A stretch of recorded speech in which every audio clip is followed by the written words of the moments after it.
Oke, halo semua, dan di video kali ini kita akan kembali ngelanjutin race di MotoGP Thailand. Dan untuk sekarang di klasemen kita memiliki jarak 3 poin dari Fabio Quartararo yang ada di posisi kedua.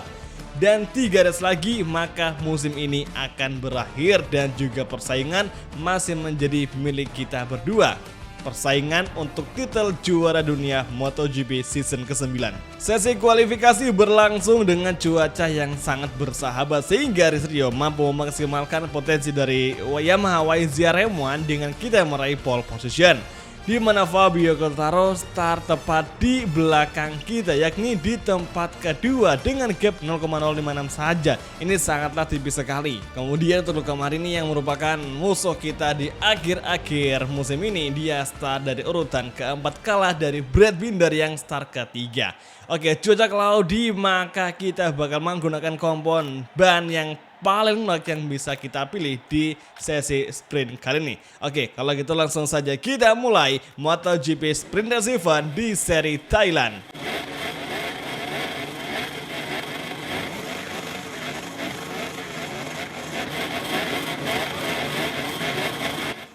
Dan inilah dia untuk sesi race kelas MotoGP YZR-M1 versus Desmo Cedici.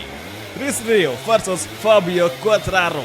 Menuju tikungan pertama, Binder masuk dari dalam dan kita mencoba mengovertaking dari sisi luar, namun masih belum bisa, di blocking oleh Brad Binder, wakil dari Rider KTM Factory. Kemudian memasuki tikungan ketiga, kita mencoba untuk late braking, bersiap-siap mengambil inside line dari Brad Binder, namun masih belum bisa. Lurusan menuju tikungan keempat, sepertinya seseorang terjatuh di belakang, yakni Miguel Oliveira. Kita serang lagi, Brad Binder bisa ke dari outside line dan masih belum bisa. Kita tahan dulu, tidak boleh gegabah. Kemudian entry corner lagi di tikungan kelima. Bersiap-siap di tikungan keenam, guys. Sementara Fabio Quartararo bertahan di posisi pertama dengan cukup baik, tanpa ada kesalahan, tanpa ada mistake, tanpa ada kekecewaan. Dia sangat bagus sekali untuk mengontrol race pace-nya di lap pertama ini. Kemudian sekarang di sektor ketiga menjelang sektor keempat, menuju tikungan ke-10, dan kini Binder dalam ancaman karena di backstride inilah kita akan mencoba melakukan aksi overtaking kepada Brad Binder. Namun masih belum bisa terjadi. Kita sabar dulu. Saat ini pertama sudah selesai. Masuk ke lap kedua. Here we go. Entry corner, reverse corner. Masuk perlahan. Dan inilah dia momentumnya. Di lurusan menjelang tikungan 2, tikungan ketiga. Kita full gas sebisa mungkin yang kita bisa. Untuk sekarang, misalkan hasil balapannya sama kayak ini, maka akan ada perubahan di puncak klasemen, yang mana Fabio Quartararo itu bakal menjadi pemimpin dan Rizky Rio akan turun di tempat kedua dengan ketinggalan 2 poin. Tapi itu masih sementara karena kita masih dalam posisi yang sangat bagus untuk menyerang Brad Binder. Kita cukup melebar, apakah bakal track limit? Dan sepertinya tidak sama sekali. Thank you MotoGP Steward tidak memberikan peringatan kepada Rizky Rio. Nah, memang kita nggak ada manfaatnya setelah mengambil manuver tersebut. Oke, tikungan ke-8 masuk perlahan lagi.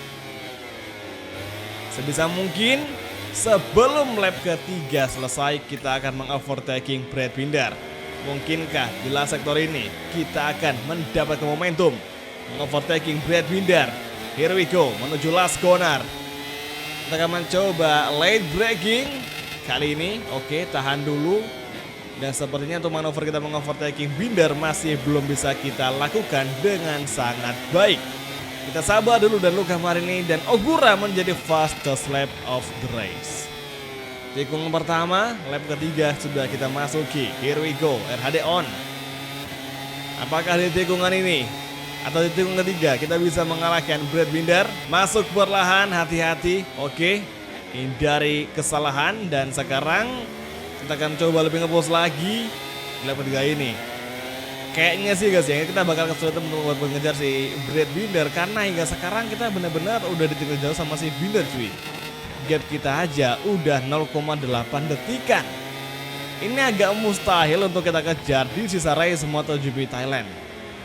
Ya mungkin kalau emang bisa, paling cuma nempel aja. Kalau untuk nge-overtaking kayaknya masih belum bisa. Jujur karena emang ini si Binder sama si Fabio Quartararo kenceng banget, tidak seperti di sesi kualifikasi. Ya mungkin ini merupakan peran dari yang namanya adaptive AI. Dan sepertinya Luca Marini terjatuh di belakang kita. Sangat disayangkan.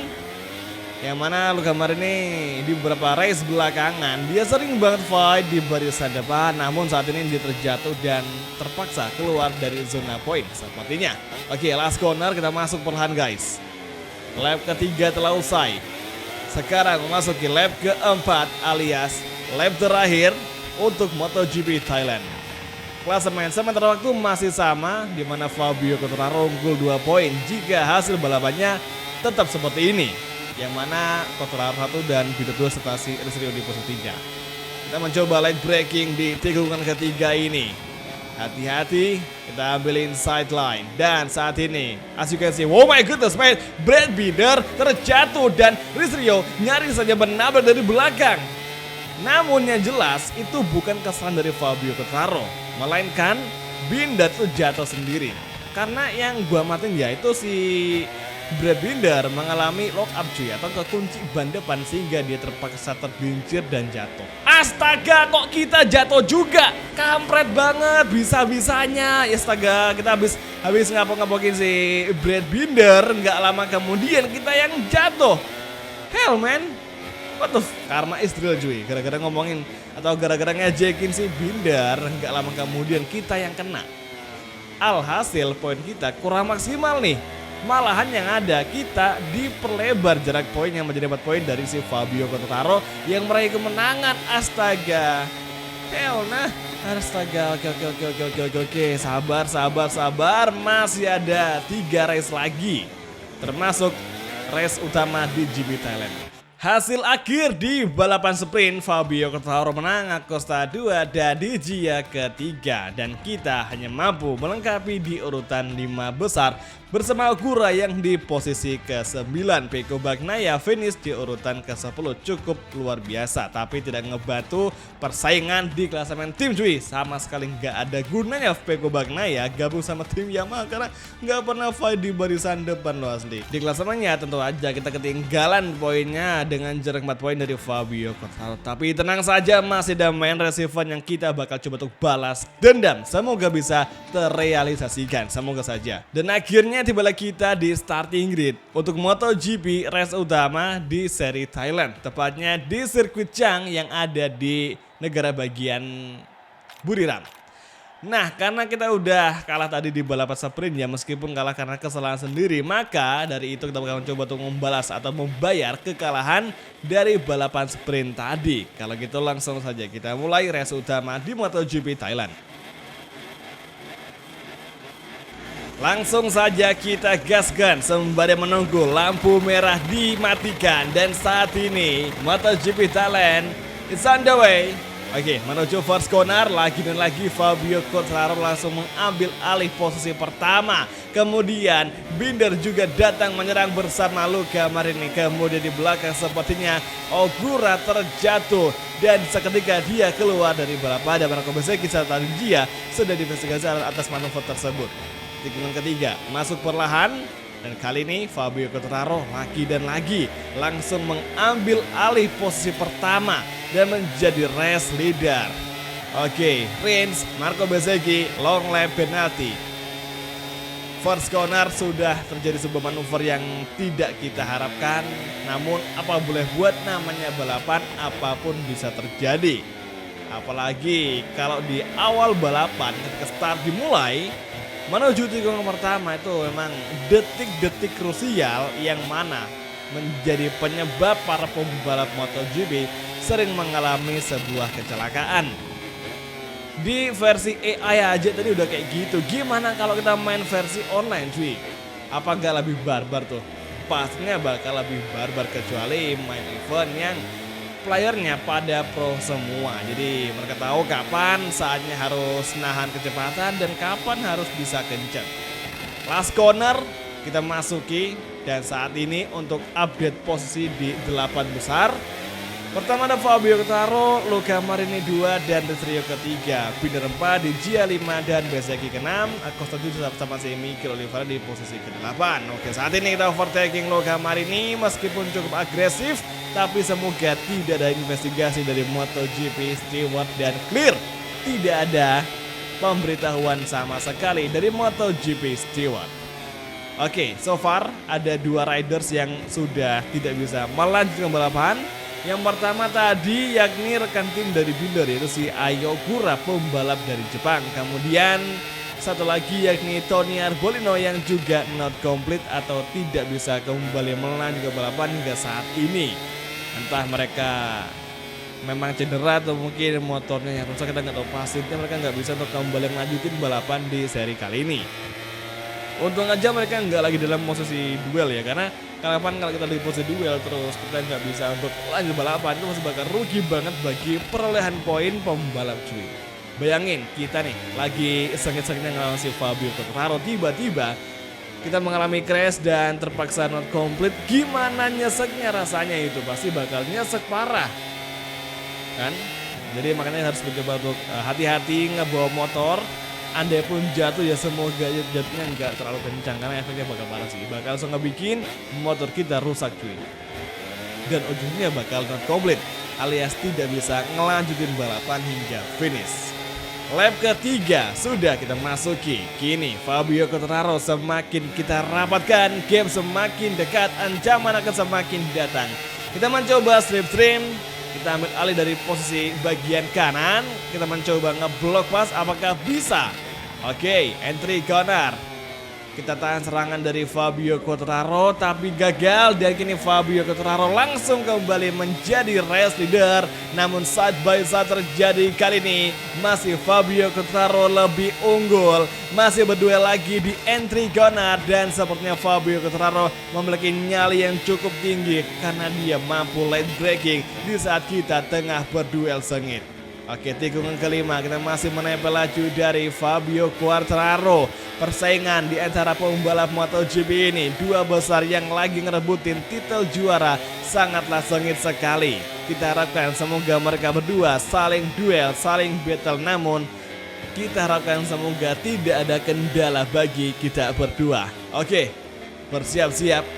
Pertarungan masih berlanjut. Kita istirahat sejenak dulu sembari menyusun strategi kapan dan dimana kita sekarang cuy. Oke, sekarang ada momentum, langsung kita beralih posisi lagi pertama. Masih kembali Fabio Quartararo defense di braking zone last corner. Tahan dulu, astaga, kita didorong oleh Fabio Quartararo sehingga Rizrio terpaksa melebar dan menjauh lagi dari Fabio Quartararo. Tidak mengapa, masih ada setengah waktu lagi di MotoGP Thailand. Exit corner menuju tikungan 2, tikungan 3. Lap keempat kita masuki. Here we go. Oke, kita mencoba light braking di tikungan ketiga ini. Finally masih cukup stabil gap dengan Fabio Quartararo. Apakah bisa bakal berlanjut nanti dan kita overtaking di sebelum lap ke-6? We'll see guys. Braking zone lagi, masuk perlahan. Kita geber lagi di tikungan di depan ini. Kita bertahan dulu, kita tahan dulu, kita menempel dulu sembari mencari ruang kosong yang bisa kita masuki. Apakah di sini? Apakah di sini? Dan masih diblocking oleh Fabio Quartararo. Kalian bisa sendiri gimana Fabio Quartararo benar-benar memblocking racing line atau apex terdalam cuy. Itu menunjukkan bahwa Fabio Quartararo gesturnya lagi dalam posisi yang sangat tegang sekali. Dia berusaha mati-matian menjaga racing line bagian dalam agar tidak kita masuki. Sesengit itu persaingan di MotoGP Thailand. Oke, braking zone last corner. Lap keempat akan segera usai. Masuki lap kelima dan menyisakan lap ke-6 serta lap ke-7. Gap dengan Fabio mulai menjauh 0,7, tapi tenang saja, nggak akan lama dia menjaga race pace-nya karena di sektor 1, sektor 2 itu merupakan sektor keunggulan kita, jadi nggak perlu khawatir. Oke, braking zone tikungan ketiga kita mencoba light braking. Hati-hati. Dan Fabio Quartararo cukup melebar. Kita pun malah ngikut yang lebar cuy, astaga, hell nah. Oke, si Connor menuju tikungan keempat. Masih di lurusan. Dan andai pun hasil balapannya tetap seperti ini, maka kita di klasemen akan tetap di peringkat 2, namun dengan jarak poin yang sangat jauh. Yang semula hanya 3 poin, 4 poin, sekarang tahu-tahu menjadi 9 poin cuy, gap kita sama Fabio Quartararo. Jadi kesempatan buat kita untuk mengambil alih puncak klasemen lagi itu cenderung lebih sulit di balapan kali ini. Kalau emang ada tanda, ya kita bakal perjuangkan. So far kita masih stabil di belakang dari Fabio Quartararo. Kalau di lap ke-6 kita masih dalam posisi seperti ini, maka aku bakal nyusun sebuah serangan lagi untuk ngalahin si Fabio Quartararo. Oke, tikungan terakhir, lap ke-5 akan segera usai dan memasuki lap ke-6 MotoGP Chang di Buriram, Thailand. First corner, dan sepertinya hal yang kita sebutkan tadi hampir terjadi. Lap ke-6 gap semakin rapat, 0,3 saja. Ini merupakan kesempatan emas bagi Rizrio. Entry corner, masuk perlahan dan Fabio Quartararo melebar. Kita manfaatkan dan finally kita mampu kembali berada di posisi pertama. Maksudnya duel untuk posisi pertama di MotoGP Thailand Main Race Event. Nah kali ini di braking zone tikungan keempat. Kita overtake dari outside line, luar biasa sekali. Manuver yang sangat ciamik. Sebuah aksi overtaking dari Rizrio yang dilakukan dari sisi luar racing line. Cukup beresiko tapi itu sangat cantik sekali sehingga membuat Fabio Quartararo terpaksa tertahan di tempat kedua saat ini. Itulah aksi overtaking yang memang ingin gue lakuin. Dan baru kesampaian karena emang gak segampang itu dan gak semua braking zone bisa dilakuin overtaking semacam itu. Nah kebetulan tadi di tikungan keempat itu sektornya pas banget dan juga emang kita lagi dalam posisi mode yang mampu ngelakuin manuver seperti itu sehingga hal itu ya bisa terjadi. Oke, kita fokus ke fighting untuk sisa lap MotoGP Thailand. Top 3 sekarang ada pergantian posisi. Yang semula Quartararo, kini Rizrio yang di posisi pertama. Kemudian Binder melengkapi tempat ketiga. Oke, lap terakhir sudah kita masuki. Ini bagus banget karena di klasemen kita bakal unggul 1 poin dari Fabio Quartararo misalkan hasil balapan tetap sama seperti ini. Oke, last corner menuju finish line dan Rizrio crossing the line dengan meraih kemenangan di seri Thailand di sirkuit Chang, tepatnya di negara bagian Buriram. Oke, top 3 di Rizrio, kemudian Quartararo 2 dan Brad Binder di tempat ketiga. Sementara itu untuk Jack Miller menjadi pengunci top 10. Kemudian Marc Marquez sangat nuben sekali di karir kita, dia mampu finish di urutan ke-9 atau di 10 besar. Kemudian ada 4 riders yang not komplit. Ada Alex Marquez, Jorge Martin, Tony dan juga Ayo Okura yang sudah di awal balapan dia tidak mampu untuk bangkit kembali melanjutkan sesi race di MotoGP Thailand. Mungkin aja motornya rusak parah atau mungkin dia ngalami cedera ya, siapa yang tahu kan. Kemudian di klasemen kita kembali menjadi pimpinan meskipun hanya unggul 1 poin saja dari Fabio Quartararo. Gak masalah, masih ada 2 race lagi yang akan kita selesaikan, yakni seri Sepang dan juga seri Valencia di ronde ke-20. Jadi oke semua, kalau gitu terima kasih udah nonton dan sampai ketemu lagi di video MotoGP 24 karir. Untuk episode selanjutnya pasti bakal lebih menarik lagi. Thank you, bye dan ciao guys, sampai jumpa.